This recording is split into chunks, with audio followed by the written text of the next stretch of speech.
берісі қазақтың, әрісі көшпелілердің философиясы, олардың тілінде, дәстүрінде, фольклорында, өмір салтында, дінінде, моральдық этикалық қалыптарында, парықшылдығында, сонсон адамдық сапасында. Міне біз осыдан іздеуіміз керек. Егер біз осыдан іздесек, бұл методологиялық принцип, онда біз тек қана қазақ халқының тарих сахнасына шығумен шектелмейміз. Шектелсек ұтыламыз. Онда біз исі түркілік тұтастықтан құлауымыз керек. Исі түркілік тұтастықтың өзінің ішінде көшпелі өмір салтқа тұяқ іліктірген кезеңнен іздеуіміз керек. Міне осы ыңғайда осы уақытқа дейін әсіресе мына социализм кезіндегі түркологияда үлкен методологиялық қателік кетті. Бұл әлі сөз болған емес. Рас, 19 ғасырда Ресейдегі түркология әлемдік түркологияның маңдай алды болды. Бұны ешкім жоққа шығармайды. Бартыловтар, Радловтар, керемет, өте алып ғұламалар еді. Бірақ 20 ғасырдың жуан ортасына жақындаған кезде түркология социалистік идеологияның қызметшісі бола бастады. Қызметшісі болғанда қандай ақау жіберді?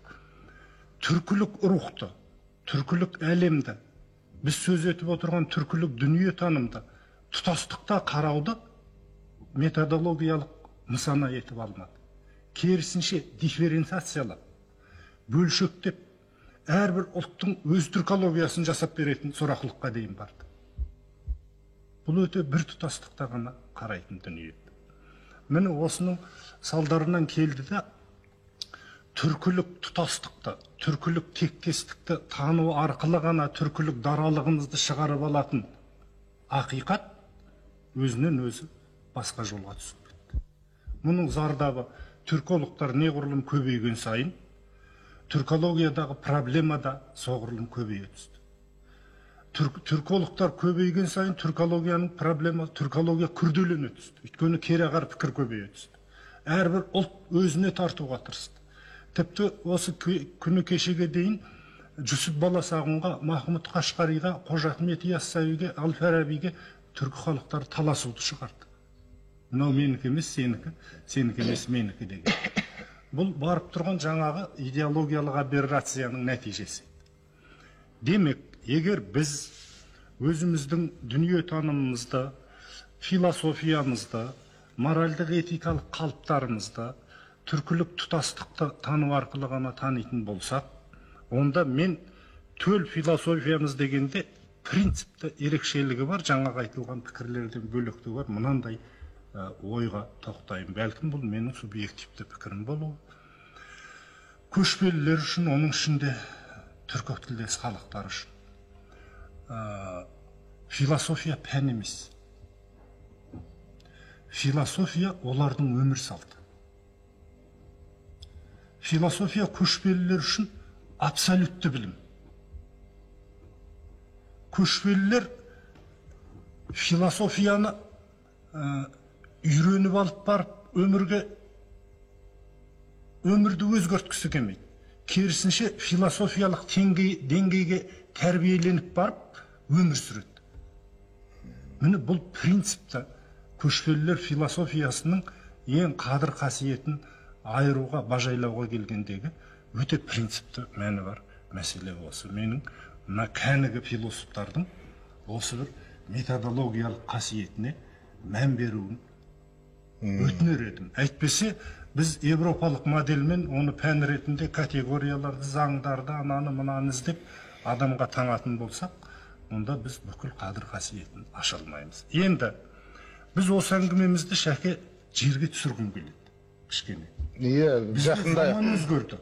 Жақындайық бері қарай. Өмір салт өзгерді. Дұрыс айтасыз. Нарық келді. Бір дау тудыруға болмайтын бір ақиқат бар. Әлеуметтік орта қандай болса, адамдар бара-бара сондай біледі. Бұл бас ашық ақиқат. Біздің әлеуметтік ортамыз өзгерді. Тіпті кешегі социалистік өмір салты, оның әлеуметтік болмысы, экономикалық формасы бәрі өзгерді. Нарық кірді өмірге. Ал осы нарық ертең бізді өзгертеді ғой. Қазірдің өзінде куә болып отырған жоқпыз ба өзгеруіне. Міне бұл ретте біз өте мемлекеттік, тарихи, әлеуметтік тағдырымызды субъективті шешімнің жетегіне қоя беріп қарап отырмыз. Біз ойбай-ау экономикамызды көтерсек, Америкамен, шығысымызда Қытаймен, тағы басқа елдермен тең болсақ, қарқ болмаймыз ба деген ғана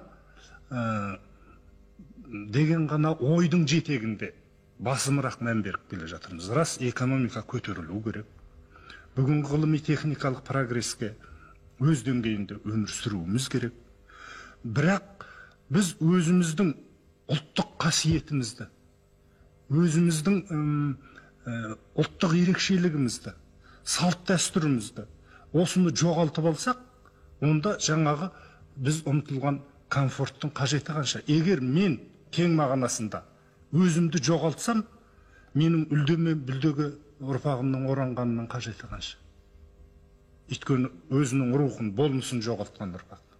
Демек, осы ретте біздің философтарымыз, қоғамдық ғалымдарымыз мына заманның өзгеруіне байланысты өте ілкімді, өте қауырт, өте биік деңгейде жұмыс істеп, үлкен тетігін тауып, ұлттық қасиетімізді сақтап қалудың, оны мемлекеттік деңгейде жүзеге асырудың тәсілдерін ұсынуымыз керек. Мінекей ұлттық философия, ұлттық дүниетаным дегенде мені бір осындай ойлар мазалайды.